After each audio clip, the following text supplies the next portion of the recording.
스타트업 직장인들이 모여 앉아 풀어놓는 이야기 보따리 11비 라운지 시작하겠습니다. 다들 주말 잘 보내셨나요? 갑자기 주말 얘기. 주말에 아주 뭐 했죠? 기억이 안 납니다. 이제 이틀만 지나도 기억이 안 나잖아요. 네. 저는 이건희 컬렉션 갔다 왔거든요. 오, 뭔가 주말에 현대미술관? 네네. 뭘 했다고 지금 자랑을 하고 아니, 그거 말하려고 사실. 그러니까 주말 얘기 끊으셨군요. 중요한 이야기죠. 중요하네요. 그게 first in first out이에요? 아니면 예매를 해야 돼요? 퍼스트 인 퍼스트 아웃 바뀌었어요. 그 거리두기 해제되고. 근데 10시에 오픈인데 10시에 맞춰서 갔어요. 오픈런을 했는데 줄이 와, 저 한 거의 2시간 기다려서 들어갔어요. 사람 너무 많아가지고. 저도 그날 현대미술관 가긴 했어요. 건이요. 진짜? 네, 그러니까 들어가진 않았는데. 아니 두 분이 이렇게 미술의 조예가 깊으신지 몰라요. 저는 거기 테라로사 갔어요. 거기도 줄 있어요. 근데 테라로서도. 네, 저는 오후에 가서 없었어요. 아침에 맞아. 오히려 아침에 사람이 많더라고요. 맞아요. 어떠셨어요? 이건희 컬렉션. 작품은 다 되게 좋은 거밖에 없고 거의 원래는 거의 1000개 넘게 기증을 했대요. 근데 그중에 일부만 푸른 것 같고 대중들한테는 돌리는 거겠죠 이제 점점. 그렇겠죠? 아껴놓다가 이제 조금씩 푸는 것 같은데 제가 간 거는 다 한국 작가들 거 작품이었는데 아주 잘 모으셨더라고요. 역시 옛날부터 되게 옛날 작품 고미술부터 해가지고 정말 대단합니다. 얼마나 돈이 많은 건지. 아니 이거 저 잘 몰라서 여쭤보는데 네. 디즈를 하면서 그 증여세, 상속세를 좀 깎아준 건가요? 저도 자세히 모르겠어요. 네. 네. 아마 그런 게 그리고 있으니까 나중에 냈겠죠. 좀 이게 된 것 같은데. 아무튼 6월 한 6일인가 10일까지니까 시간 되시면 가보시는 것도 괜찮을 뭔가 것 코스가 같아요. 나오겠네요. 여기가 이제 그 이건희 컬렉션 하고 청와대로 돌아가지고 이렇게 내려오는 그런 코스가 하나 나오고 있네요. 청와대는 당첨돼야 갈 수 있는 거 아시죠? 거긴 그래요? 네, 저도 아직은. 예약했어요. 전 떨어졌습니다. 떨어질 수도 있어요? 그 추첨이에요. 그러니까 연락이 오는데 연락이 안 오더라고요. 나도 떨어졌나 보다. 원래 6월 1일날 가는 걸로 신청했는데. 근데 떨어졌는데 안 가르쳐줘요? 그러게요. 그 당첨자 한정해서 하나 봅니다.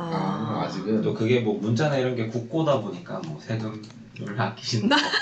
네, 아무튼 메인 주제로 들어가 볼게요. 오늘 지금 저희가 주제가 커피잖아요. 어떻게 다들 하루에 커피 얼마나 드시나요? 저는 뭐 2잔 평균적으로 먹지 않나요? 한두 잔씩은 꼭. 네. 2잔. 뭐 안 먹는 날도 있으니까 1점 몇 잔이 될 것 같습니다. 아예 안 먹는 날도 있으세요? 그런 것 같아요. 오. 네. 점심을 뭐 약속을 뭐 했는데 커피집을 안 가면 네, 저녁 때는 특별히 먹지 않으니까. 우디는 어떠세요? 저는 하루 2-3잔? 많이 드시네. 네. 아침에 한 잔, 그 다음에 점심 먹고 한 잔. 이건 디폴트고. 그 다음에 뭐 그 외에 뭐 한번 에너지가 좀 필요할 것 같으면 이제 마시는. 오후 정도에도 한번 드시고. 연간으로 한 사람 1000잔은 마시는 것 같아요. 그러네요. 365일이니까. 네. 네, 대단합니다. 네. 커피값 돈 많이 쓰시겠는데요? 좀 썼었는데, 네. 근데 이제 이 다음 주제지만. 네, 얼마 쓰세요, 한 달에? 저 한 많이 쓸 때는 20만 원 이상 썼던 것 같아요. 많이 쓰신다. 근데 왜냐하면 스타벅스 커피 아메리카노 2잔 하면, 그러니까 저는 보통 그란데 마시거든요. 그러면 보통 5,000원을 환산하면 이제 30일이니까 거의 한 30만 원? 네, 30만 원. 30만 원 많이 쓴다. 많이 먹으면은 카드 할인 이런 거 받는 거 좀 사용하세요? 그러니까 전 별 의식 안 하고 쓰긴 한데 그 사이렌 오더 하면 이제 몇 개 먹으면 한 잔씩 없잖아요. 12잔. 네. 근데 요즘에는 좀 덜 쓴 것 같아요. 요즘 회사에 커피 되게 좋은 거 줘가지고. 맞아요. 그래서 회사에서 커피를 많이 마시니까 맞아요. 특별히 뭐 미팅 이런 게 있지 않으면 안 마시는 것 같습니다. 그렇죠. 회사에서 내려 먹는 거 맛있죠. 네. 좀 고급 맛있다. 커피예요. 거기다. 네. 사실 스벅보다는 더 좋을 거예요. 스벅보다 좋은 커피죠. 네. 그러니까 리저브에서 파는 급의 커피를 이제 저희가 내려 먹는 거죠. 그래요? 우리나라에 오는 스벅 커피는 제가 정확히는 모르지만 어쨌든 배를 오래 탄 커피로 알고 있습니다. 로산지에서 올 때 상당히 많이 거쳐오는 커피이기 때문에 그렇게 뭐 품질이 막 되게 좋지 않다. 원두 자체가. 다 막과 향이 날아간 상태로 오는 그렇죠. 거죠. 네. 두 분은 어떤 커피 스타일 좋아하세요? 뭐 메뉴라든지 원두라든지. 저는 두 가지 있는 것 같아요. 산미가 있는 내린 커피나 네. 또는 이제 에스프레소 계열. 그 에스프레소 뭐 마키아토나 그런 쪽이 아주. 그냥 물 안 타고 에스프레소 잔에 마시는. 네. 요즘 많이 드시더라고요. 네, 에스프레소를 저도 그 전까지는 한 2016년 전까지는 사실 커피 많이 안 먹었어요. 네, 그렇게 좋아하지 않았는데 이태리 체류 경험을 하고 있어요. 중요한 경험. 체류. 체류. 여행이 아닙니다. 굉장히 드문 이태리 체류 경험을 이후로는 이 커피 이렇게 맛있는 거였구나 깨닫고 그 전까지는 상상도 못했죠. 에스프레소 그 쓴 거를 어떻게 털어낸다 했는데 실제로 쓰기도 했고. 네네. 근데 에스프레소에서 향이 나고 이게 뭔가 이게 맛이 있는 거구나라는 걸 그때 알았거든요. 그리고 싼 것도. 에스프레소가 그 당시에 1유로였어요 거의. 그때 이후로는 한국에서도 에스프레소를 먹을 수 있는 곳을 좀 찾아다닙니다. 스벅은 당연히 못 먹고요. 일반 프랜차이즈는 잘 못 먹어요. 아, 스벅 에스프레소도 맛이 없어요? 아 그렇죠. 사약이잖아요. 아, 사양이에요? 네, 사약 수준이기 때문에 못 먹고. 안 먹어봤어요, 한 번도. 제대로 된 저희가 자주 다니는 그런 네. 커피숍에 가면은 네네. 그래도 에스프레소의 향이 있는 그런 것들이 나오죠. 요즘 약간 유행처럼 돼가지고. 그게 에스프레소가. 뭐 올해 작년부터 갑자기 유행을 좀 하더라고요. 그 인스타그램 때문에 그런 거예요. 이게 쌓는 거? 맞아요. 네, 그래서 에스프레소 잔 쌓아놓기. 네, 이름이 기억이 안 나는데 그 압구정이랑 뭐 청담 네. 쪽에 맞아요. 네, 그 이름이 기억 안 나는데 그게 있는 걸로 알고 있어요. 핫한 곳이. 그렇게 많이 먹으면은 너무 각성이 될 것 같아서. 그거 경험했어요. 저도 커피 먹고 각성되는 경험이 거의 없는데 그때 저희 이제 회사분들하고 아. 수요일 그거에 네. 갔어요. 갔는데 그 인스타에 뭐 4개씩 막 쌓아놓고 그걸 했거든요 진짜로. 근데 진짜 에스프레소 싱글이었나 더블인가 모르겠지만 4잔을 먹고 나니까 이제 술 취한 거 비슷한 거. 하이해지죠. 네, 하이드 사람들이 전부 다 이 올라가가지고 목소리가 커지고 목소리 커지고 길바닥에서 그 땡볕에 막 서로 소리 지르고. 그러다 노래방 엔딩 했잖아요. 맞아요. 네, 노래방을 갔어요? 노래방 전에는 거기 안 갔었는데 리얼리? 네, 노래방 엔딩 너무 힘이 넘쳐가지고 리얼리? 대낮에 노래방 가셨다고. 저도 네. 예전에 한때 약간 바리스타 꿈꾼 적이 있거든요. 오. 그러니까 진짜 직업을 바리스타를 해볼까? 제가 예전에 스타트업 다니다가 네. 스타트업 망하니까 현타가 와서 아 나는 기존에 했던 일이 아니라 그냥 이 다른 영역을 한번 해볼까? 해서 이제 빈브라더스를 갔어요. 오. 빈브라더스 당시에는 커피 가이드라고 그냥 블랙커피는 무제한으로 주셨거든요. 그래서 한 2-3시간 동안 5잔을 마셨는데 진짜 카페인숍이라는 게 오더라고요. 카페인숍이라고 네, 부르는 거예요. 카페인숍이라고 하는데 정말 술 취한 정도가 아니라 그냥 두통이랑 막 속 울렁거리고 제가 술 먹고 토해본 적도 없는데 그때 커피 한 5잔 마시고 토했어요. 진짜 힘들었어요. 아, 확실히 많이 먹으면 몸에 안 좋긴 한 것 같아요, 카페인. 땅이 올라와요. 실제로 있더라고요. 그래서 마약한 바리스타들은 그 커핑이라는 걸 하거든요. 매일매일 이제 커피의 상태를 체크하기 위해서 아. 이제 하는데 그때마다 마시고 뱉는 분들도 되게 많아요. 그냥 혀에만 네, 대다가. 네. 그러니까 향미만 느끼고 체크만 하고 네. 그런 게 바리스타의 역량. 네, 영양 중에 하나. 보네. 그러니까 뭐 그런 걸 안 하는 곳이 훨씬 더 많은데 어쨌든 뭐 스페셜티 커피 전문점에서는 그런 거를 아침마다 되게 중요한 의식으로 하더라고요. 오, 우디는 스페셜티 커피를 좋아하시나요? 네, 저는 뭐든지 되게 다 좋아하는데 심지어 모카 맥심, 모카 골드? 모카 골드. 네, 모카 골드도 좋아합니다. 네. 근데 스페셜티 커피 중에서 굳이 좋아하는 거 따지자면 약간 붉은 과일의 향이 나는 약간 주로 에티오피아 계열 커피 되게 좋아해요. 에티오피아. 네. 그리고 이제 운동 같은 거 하거나 엄청 더운 날에는 그 메가 커피 같은 데 많이 마시는데 왜 마시냐면 그거는 아주 많이 먹어도 밤에 잠이 안 오지 않습니다. 카페인이 별로 없나 봐요. 없나 보네. 커피가 별로 안 들었다는 소리죠. 그냥 물을 많이 탔다. 물이라는 거지 물.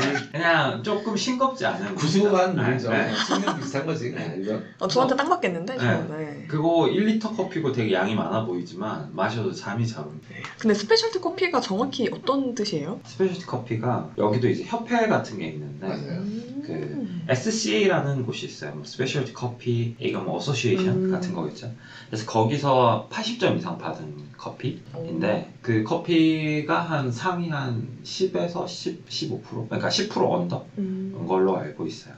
뭔가 맛에 대한 평가인 거죠? 네, 80점. 맛, 향미, 뭐 이게 향미도 되게 종류가 많더라고요. 뭐 프레그런스가 있고 네. 아로마가 있고 뭐 기타 등등. 저 되게 디테일하게는 모르는데 그런 부분은 전체적으로 이제 체크를 해서 그러면은 그거는 뭐 예를 들어서 이거를 받은 카페들은 가면 그게 막 붙어 있나요? SCA. 네, 그 이게 SCA 이제 인증한 스페셜티 커피라고 붙어 있기도 하고 그 중에서도 탑 티어인 거는 COE라고 있거든요. 그래서 COE. 컵 오브 엑설런스라고 하는 건데 거기서 이제 몇 위 했다. 매년 이제 원두마다 랭킹을 내요. 그래서 COE 몇 위 받으면 뭐 예를 들어 100g당 뭐 몇만 원 하는 것도 있고. 와. 네, 그렇습니다. 그거 심사하는 사람들도 장난 아니겠는데요? 계속 네. 먹어보려면. 네, 그렇죠. 업계에 되게 유명하신 분들 심사위원. 국내에도 그런 거 심사하러 가시는 분들도 꽤 있더라고요. 네. 그 11월 되면 그 서울에서 카페쇼라고 하거든요. 네, 그때 이제 전 세계 뭐 챔피언들 네. 한국 방문하는 많이 하는 걸로 알고 있어요. 그럼 거기서 뭔가 이렇게 겨루는 거예요? 뭐 어떤 겨룬다? 뭐 컴피티션도 하고 하더라고요, 맞아요. KNBC라고 뭐 한국 바리스타 챔피언십 같은 것도 하고 뭐 라떼 아트 챔피언십도 하고 그다음에 각 카페들이 이제 부스 차려가지고 자기 커피 홍보도 하고. 오, 재밌겠다. 네. 커피 좋아하시는 네, 분들은. 카페보다는 로스터리드 그런 것들이 나와요. 이런 거 이제 발전하고 있는 것이 커피, 와인, 위스키 위스키. 이 정도가 있잖아요. 네. 그 세 개 중에서는 어느 쪽이 가장 조예가 깊으신가요? 저는 술 못 마시고 아, 네. 커피. 커피로. 네. 저는 앨리스는? 셋 다 잘 모르겠어요. 그럼 뭐 하고 싶다 그러면 이거 하나 정도 있으면 네. 이게 사람들하고 얘기를 할 때 뭔가 대화의 재미? 그런 게 있잖아요, 좀. 저는 만약에 공부를 해보면 와인을 한번 그래서 해보고 와인이 싶어요. 가장 네. 이런 얘기에 많은 것 같아요. 와인도 종류가 엄청 엄청 많잖아요. 많고 그러니까요. 얘기거리도 많고 옛날부터. 저는 스페셜티 커피 관심 가지게 된 약간 또 슬픈 사연이 있는데 슬픈 사연. 예전에 아주 소득이 높지 않을 때 그 스타트업 종사자일 때 네. 제가 이제 뭐 어떤 음식이나 뭐 의식주 중에 집은 당연히 말도 안 되고 옷이나 그 다른 음식 같은 것들은 되게 비싸잖아요. 네네. 오마카세 같은 거 먹으려면 10몇만 원 하고 그쵸. 그리고 요즘은. 이제 옷도 당연히 엄청나게 비싸고 근데 커피는 비싸봤자 한 잔에 8,000원, 만 원. 네. 그래서 그게 제일 비싼 거 25,000원짜리까지 마셔봤거든요. 그래서 내가 어떤 고급을 취향을 즐길 수 있는 카테고리 중에 제일 싸다. 작은 사치. 근데 이제 옷 같은 건 너무 비싸고 맞아요. 음식은 너무 뭐 파인다이닝도 20만 원이 넘어가고 그게 안 되니까 이제 커피 쪽에 관심을 가지게 돼요. 아 나도 고급 취향 하나 가고 싶은데 그 중에 가장 싼 게 커피였다. 네, 그랬던 것 같아요. 이렇게 뭐 각자 이제 좋아하시는 커피 스타일이 구축되기까지 많은 어떤 경험이 축적돼서 좋아하는 커피 스타일이 완성되셨을 것 같은데 아까 그 제이콥도 이태원 체류 경험을 말씀해 주셨지만 이태리. 저는 이태원 체류 네 이태리 이태원은 가능합니다. 네. 용산구 네 이태리 체류 경험도 대통령도 있으시고 계시고. 네. 또 우디도 미국이랑 독일 이런 데 좀 살아보진 않았어요. 체류 여행? 한 2주? 네네 그 정도 체류. 계셨었잖아요. 저는 우리나라 뭐 커피 문화도 특색이 있지만 해외 커피 문화도 재밌잖아요. 경험을 해본 경험을 한번 나눠볼까요? 네. 사실 커피는 이태리가 그 원조잖아요. 커피는 에스프레소라는 말 자체가 이태리 말이죠. 그 스타벅스에 쓰는 용어들 네. 멘티, 뭐 도피오 뭐 이런 것들 다 이태리 이태리어. 말이에요. 아 이태리 말이었어요? 네, 아. 이탈리아고 벤티 하면 이제 보통 뭐였지? 톨 그란데 벤티 하니까 뭐 그라데가 더 큰 뭐 어마어마하게 큰 이런 뜻인 거잖아요. 카카오 멘티. 그 20이에요, 20예요. 그래서 20온스짜리 컵을 브라데가 더 큰 컵이기 때문에 이제 20이라고 벤티라고 있거든요. 에스프레소는 익스프레스예요. 빠르다. 빠르게 나오는 거. 그 전까지는 커피를 그냥 따라가지고 이렇게 내린 커피를 했으니까 네. 오래 걸렸는데 이태리 사람들이 성질이 급합니다. 코리안이랑 비슷하죠. 비슷하죠. 굉장히 비슷하고요. 아. 그러다 보니까 아마 이 커피를 좀 빨리 내려라 이런 니즈가 있지 않았을까. 네. 그러더니 이제 그 이태리 사람이 증기로 쭉 눌러가지고 뽑는 방법을 열과 개발하고 압력을 그래서 이제 익스프레스 커피가 나온 거죠. 그래서 대유행을 했던 거고 에스프레소를 여러 가지로 되게 많이 만들어 먹은 거예요. 그냥 쭉 내려가지고 그냥 먹기도 하고 그다음에 거품을 얹기도 하고 크림을 얹기도 하고 뭐 여러 가지가 나왔는데 이태리에 가보면은 아메리카노는 없어요. 그러니까 저 그게 너무 놀라웠어요. 북유럽에도 없다고 하더라고요. 네. 오.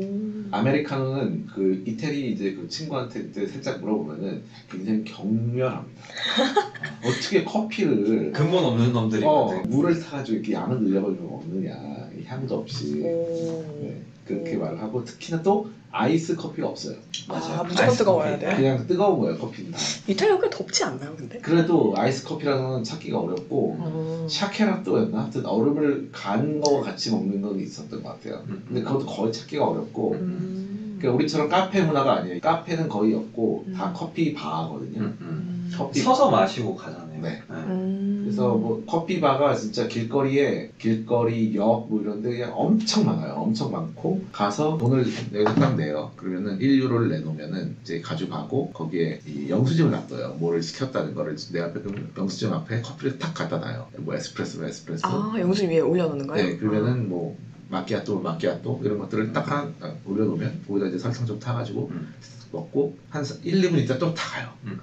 바에서 서서 먹고 그러니까는 그 문화가 우리나라 같으면은 밥 먹고 믹스 커피 한 잔 먹고 가잖아요. 네네. 그 분위기예요. 식당에도 메뉴 끝에 다 에스프레소가 있어요. 그래서 에스프레소를 입을 딱 헹구고 나가는. 그러니까 싸죠. 1유로. 1유로 진짜 싸다. 네. 그래서 최근에 약간 이태리아 커피 찾아봤는데 최근에 1.1유로로 올렸나? 뭐 그랬는데 난리가 났대요. 막 사람들이. 그래서 이거를 어떻게 이해하면 되냐면 공깃밥이 1,000원이었는데 그걸 올린 거랑 같은 약간 그 정도로 받아들이면 된다는 거. 우리도 네, 사실 네, 공깃밥이 되게 오랫동안 1,000원이었잖아요. 공깃밥 1,100원이라니. 네. 2,000원인데도 가끔 있긴 해요. 가끔 있어요? 네. 근데 거기 뭐 이제 비싼 데니까 이태리에도 되게 좀 인테리어가 좋고 좋은 데 가면 좀 비싸요. 그리고 심지어는 지하철에도 그 에스프레소 기계가 있거든요. 근데 0.7유로죠 거기는. 근데 그거 뭐 마저 맛있는 거예요.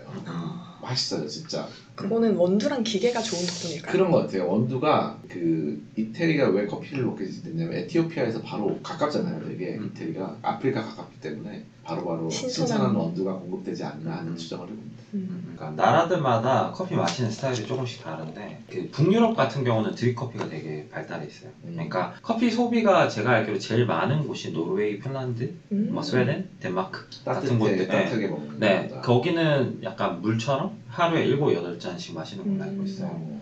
네, 그래서 노르웨이랑 그쪽은 드립커피가 되게 발달했고 말씀 주신 것처럼 이제 이탈리안 에스프레소 그리고 저기 호주 가면 이제 플랫 화이트 네. 같은 거기는 그 아이스 플랫 화이트가 없잖아요. 그러게요. 네, 거기도 거기도 꽤 더운 네.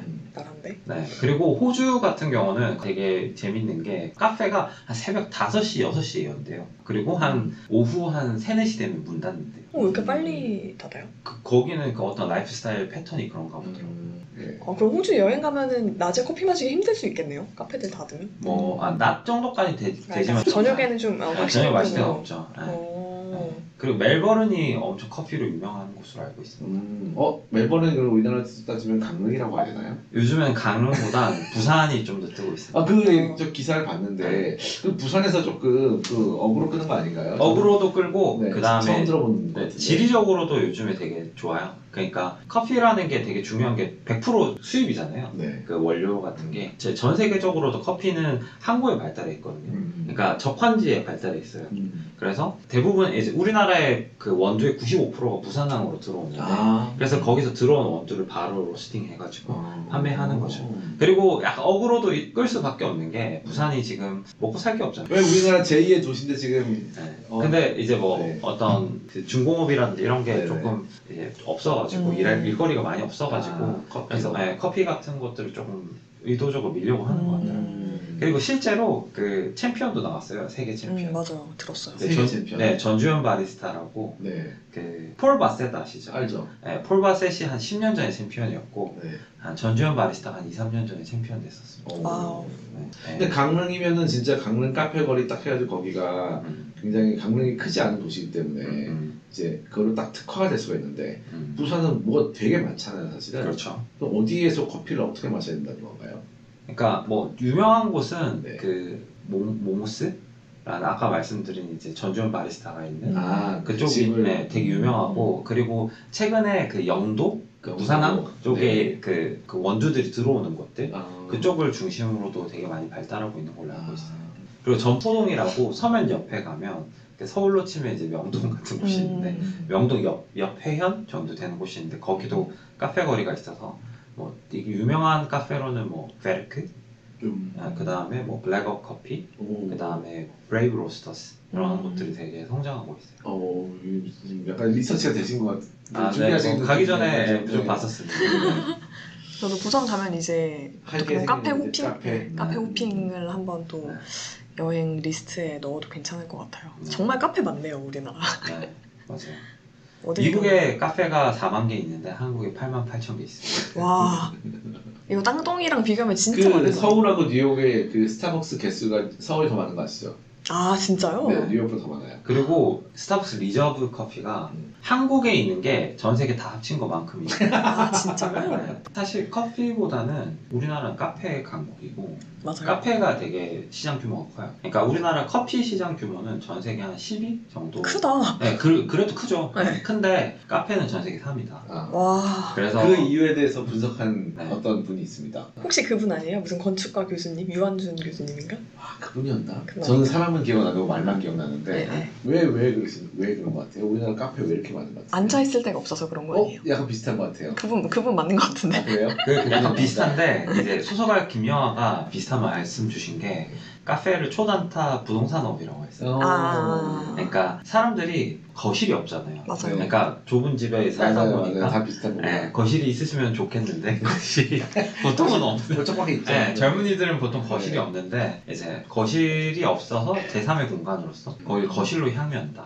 그래서 어떤 커피를 구매하는 것은 그 어떤 공간에 들어가기 위한 티켓으로 작용한다. 자리값. 네, 맞습니다. 갑자기 앞에 눈물이 가리네. 제휴해보신 건 어때요? 그거 비슷해요. 한국 사람들이 대부분 아파트에 살기 때문에 마당도 없고 공간이 없는데 어쨌든 자기의 공간을 갖고 싶은 그런 욕구가 있고 근데 그게 카페로 이어진다. 네. 사람들이 그 외국 사람들 특히 서양은 이제 집이 좀 넓으니까 친구들을 집으로 초대해서 맞아요. 커피를 먹고 거기서 이제 수다를 떨고 그러는데 이제 우리는 그게 힘드니까 카페로 나가는 거죠. 그러니까 여러 가지가 있는데 거기서 더해서 집이 없고 그리고 특히 서울은 공원이 없어요.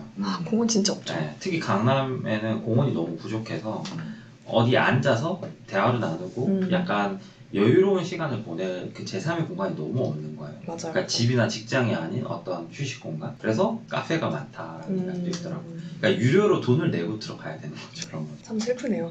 저는 이제 싱가포르 커피 문화를 좀 공유하려고 했는데 네.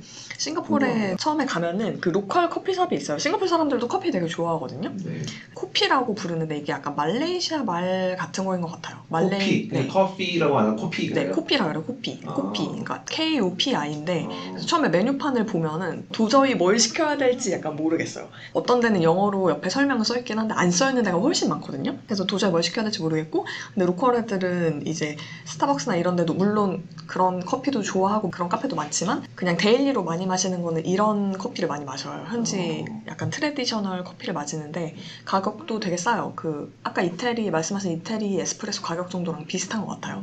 한 싱가포르 달러로 1달러에서 2달러 사이? 그리고 싱가포르 만약에 여행을 가시게 된다면은 그 한번 꼭 검색을 해보고 어떻게 주문을 해야 되는지. 야, 네. 이거는 주문이 거의 저희 미국에 있을 때도 결국 못했던 미션이 있거든요. 서브웨이 주문하기.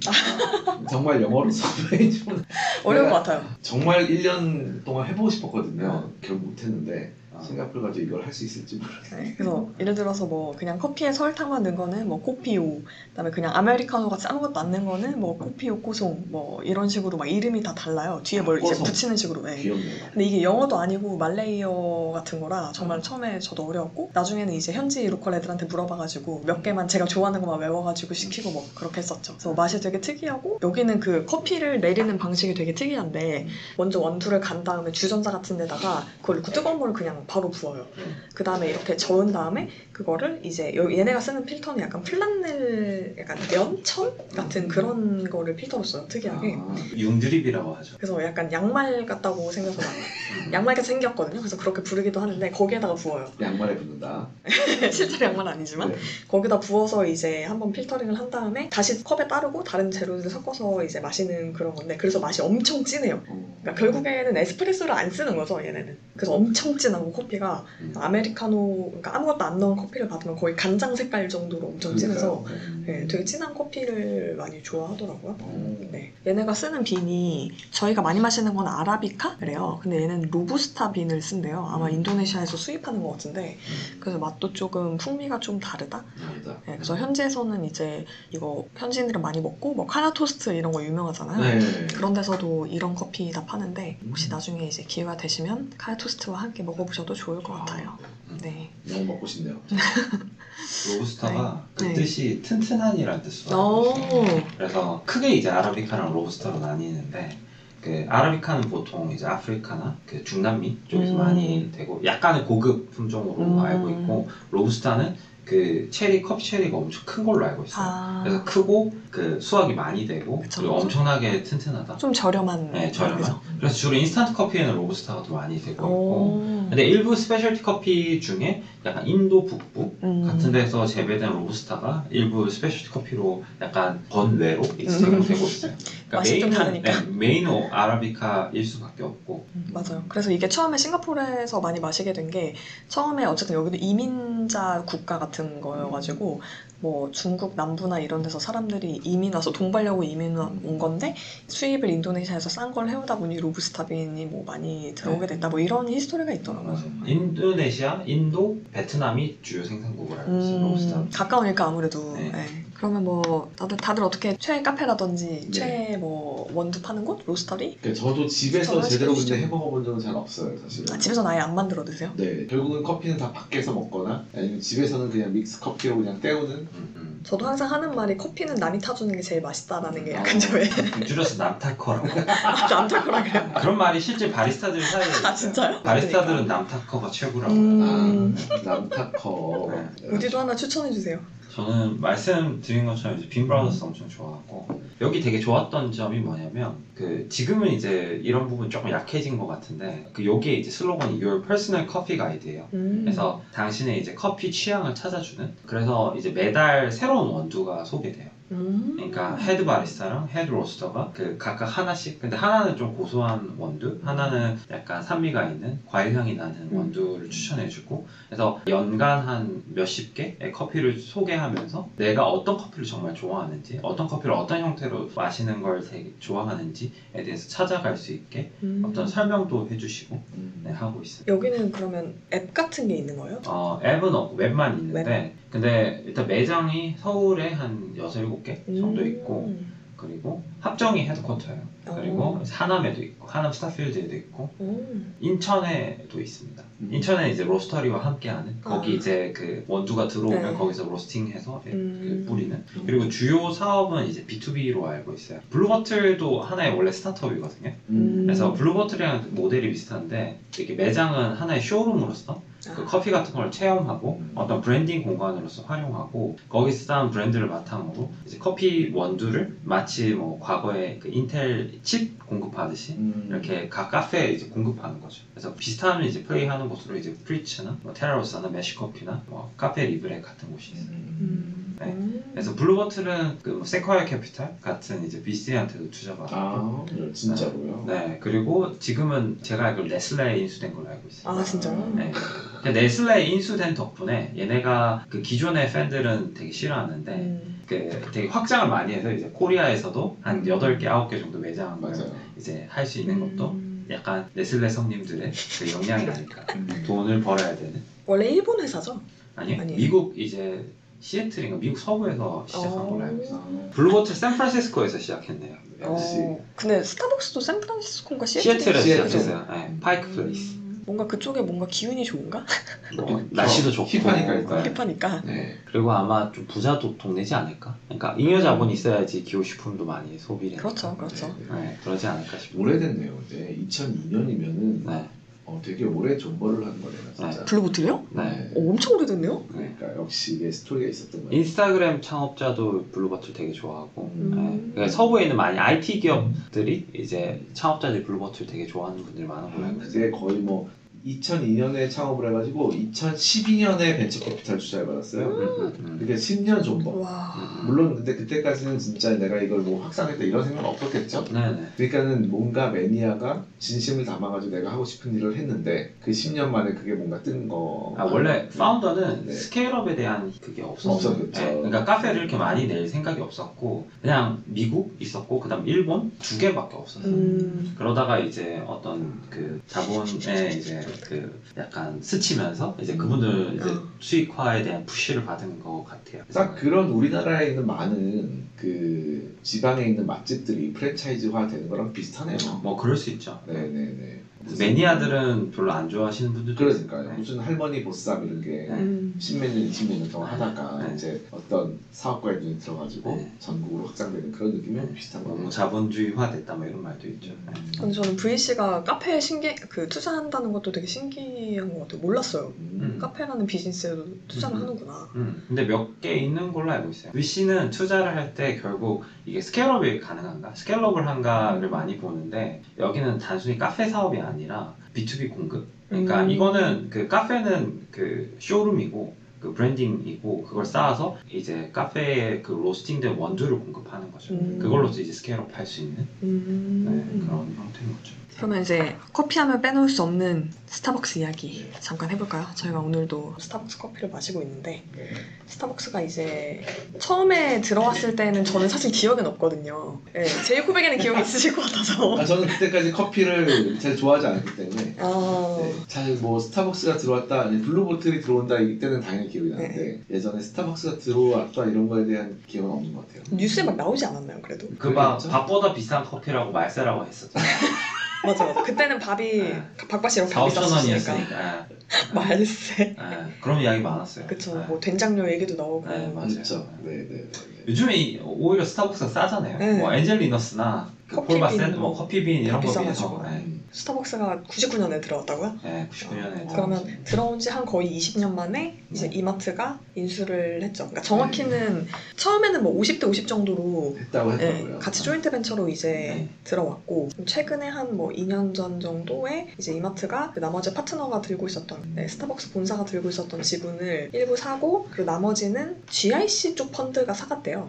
역시 돈 냄새를 잘 맡는 정말 귀신같이 들어와 있는데 GIC는 GIC 쪽 뭐 펀드가 사가서 사실 지금 100% 자회사는 아니고 이마트가 한 65% 정도 대략 그 정도 지분 들고 있다고 해요. 그래서 인수할 때 그 스타벅스 인터내셔널을 갖고 있던 지분 인수할 때 스타벅스 코리아 지분 50%의 가치가 1조 3,550억 정도라고 추정이라고 했으니까 결국에는 그 당시에 회사의 가치는 한 2조 7천억 원 정도. 네, 아무튼 3조 조금 안 되는 금액으로 가치를 이제 보고 인수를 뭐 했다고요. 근데 여기는 어느 정도 나와 있으니까 이제 사실 2020년 이 정도면은 이미 사실 스타벅스가 한국에서 많이 성장했고 사실 뭐 앞으로의 성장은 물론 계속 뭐 매장 오픈하고 하겠지만은 어느 정도 재무제표로 많이 나와 있는 그렇죠. 거를 가지고 하지 않았을까. 네네. 일반 VC 투자하는 거랑 좀 다른 개념이겠죠, EV는. 스타벅스가 처음 나왔을 때는 그 어쨌든 별다방 콩다방을 그 얘기를 했잖아요. 콩다방. 네. 그것도 한 10년 된 이야기죠. 근데 별다방은 잘 되고 콩다방은 잘 안 된단 말이에요. 그렇죠. 그렇죠. 참 그 갈림길도 뭔가 이게 경영 전략에 차이가 있었지 않았을까 하는 생각이 듭니다. 맞아요. 콩다방도 되게 많이 갔거든요. 근데 콩다방이 더 비쌌어요. 지금도 비싸죠. 네.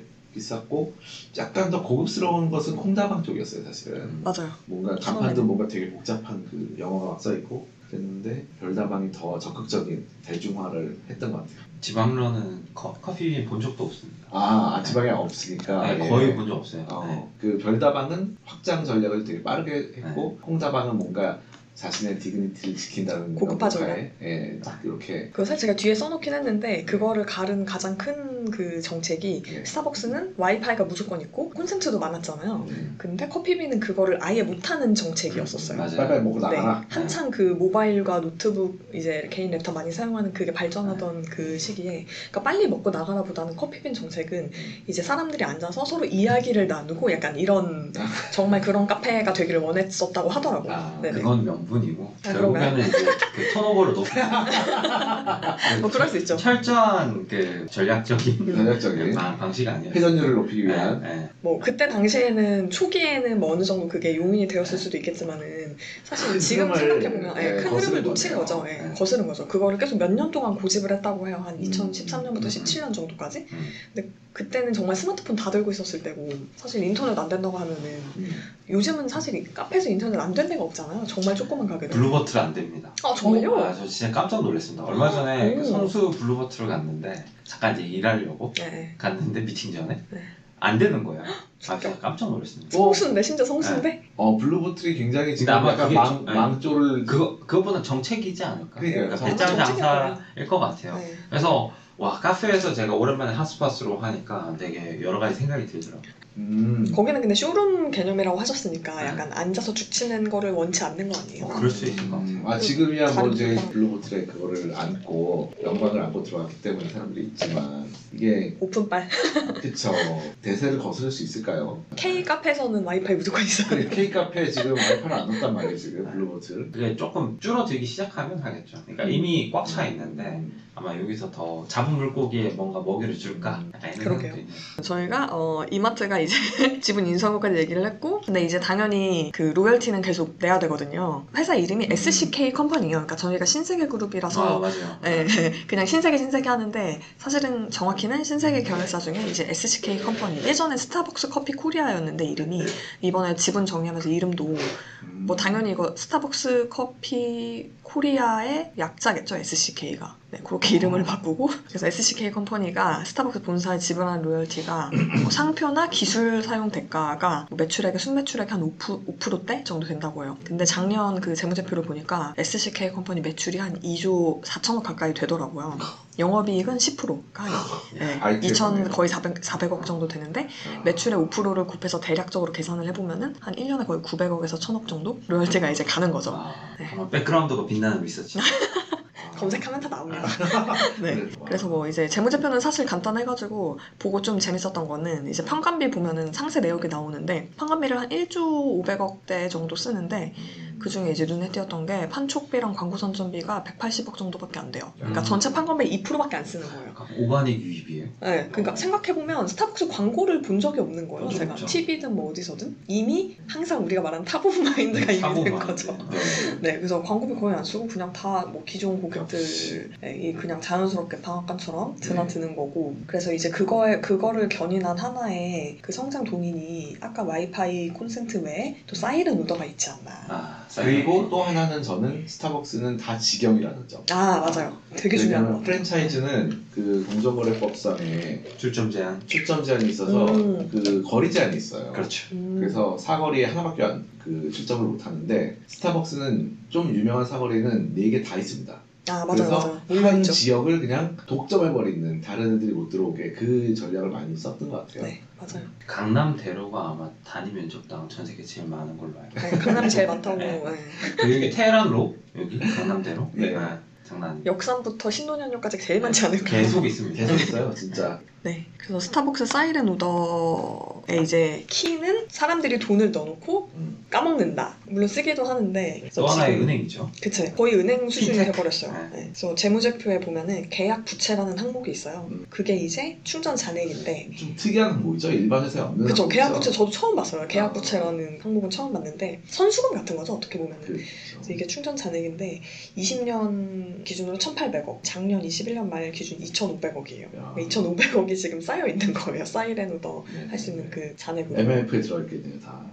아마도 그렇겠죠. 네. 근데 이게 규제를 안 받는다고 하더라고요. 네. 왜냐하면 이게 화폐 비슷한 거잖아요. 포인트가. 네. 아주 쉽게 말하면 화폐는 모든 그 가게에서 다 쓸 수 있잖아요. 범용성. 근데 범용성이 조금 줄어들면은 전자화폐라고 그러고 그거는 5개 이상의 업종에서 쓸 수 있으면은 전자화폐라고 해서 조금 더 강한 규제를 받고 그보다 덜 이제 적용을 받는 게 선물, 전자, 지급 수단이라는 우리가 통상적으로 아는 그 포인트거든요. 그거는 2개 이상의 업종에서 쓸 수 있으면은 그렇게 규제를 받아요. 네. 근데 2개 이상의 업종도 아니고 스타벅스는 딱 자기 회사에서만 쓸 수 있는 거잖아요. 상품권이더라고요. 그렇죠. 네. 이거는 그래서 전자금융거래법에 적용을 받지는 않습니다.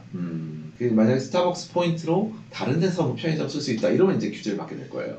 근데 우리 회사, 우리 가게에서만 쓸 수 있는 거기 때문에 이거는 그냥 진짜 상품권이고 부채일 뿐인 거예요, 진짜.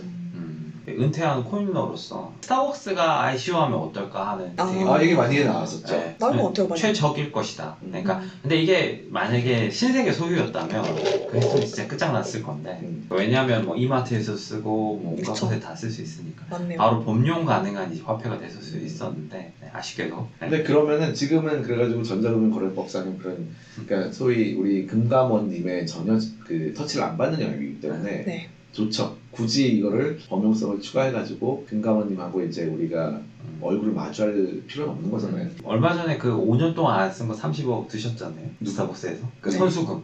그래. 그 낙전. 네. 30억 드셨잖아요. 30억은 크다. 네. 그죠. 근데 5년간 30억이니까 뭐. 근데 뭐 한 사람당 뭐 1,000원씩 몇백 원씩 한 게 수십만 명 있으니까 엄청 많죠. 그리고 은행도 많고 사실 은행도 그 계좌 같은 거 남아있는 돈들 꿀꺽 하시는 거 많아요. 근데 그게 토스가 생기고 저는 그 다 찾았어요. 휴면 휴먼 다 찾아줬더라고요. 그 금융당국이 그러니까 5년 그게 그렇게 해도 되니까 한 거죠? 5년 낙전 효과가. 그렇겠죠. 근데 이제 국민 정서상 이제 그렇죠. 왜냐면 이게 정확히는 저도 모르는데 그냥 일반 부채기 때문에 결국은 이제 소멸시효가 끝났다는 거죠. 안 차단하니까. 그게 아니었을까? 상법상 소멸시효 같은 네, 거예요? 3, 4거래는 5년이 맞는데 그거에 적용된 건지 정확히 모르겠습니다. 그러면은 만약에 금융당국의 규제를 받게 된다면 어떤 규제가 생기는 걸까요? 이거는 이제 정확히 말하면 이제 그 전자금융업자가 돼야 되는데 그러면은 IT 시스템도 당연히 고도화돼야 되고 SCK 컴퍼니가 네. 하나의 전자금융업자가 돼야 될 거예요. 그러면은 뭐 보고사부터 시작해서 다 금융업자로 규제가 돼서 그 돈을 일단은 자기가 갖고 있을 수 없어요. 지금 현재 규제로는 100% 다 신탁해야 돼요. 네, 그러니까 그걸 MMF에서 돌릴 수가 없다는 거죠 일단은 기본적으로. 왜냐하면 은행 비슷한 그런 규제가 들어오기 때문에 네. 이 전자금융업자는 기본적으로 포인트 충전도 100%를 지금 다 신탁하게 돼 있어가지고 그걸 운용할 수가 없습니다. 하지만 지금은 이제 자기 그냥 부채니까 그걸 충전해가지고 운영 막 하고 있겠죠. 그러니까 이러한 충전 금액이 그 5년이라는 것은 일반 소비자들은 모르잖아요. 모르죠. 그러니까 백화점도 유효기간이었고 카카오페이 토스 충전금도 유효기간이었는데 이건 왜 있냐? 그런 주장인 것 같아요. 그런 것 같아요. 이게 되게 대단한 게 네이버페이랑 토스에 쌓여있는 잔액보다 크대요. 스타벅스 갖고 있는 잔액이. 그러니까 네이버 뭐 바로바로 빼잖아요. 네, 그쵸. 어떻게 보면 스벅 그 포인트는 빼기가 또 힘들어서 그냥 쌓여있는 것 같기도 하고 뭐 언젠간 쓰겠지라는 생각도 뺄 있는 생각 것 자체를 같고. 안 하죠. 네. 네. 환불이 가능한지도 저 잘 모르겠어요. 사실. 그거 해본 적이 없네요. 네, 그냥 냅두고 있죠. 맞아요. 빼려면 뺄 수 있겠죠? 시도는 안 해봤지만. 해야겠네요. 네. 커피 이야기는 다음 에피소드에서 계속됩니다. 필비 라운드에서 다시 만나요.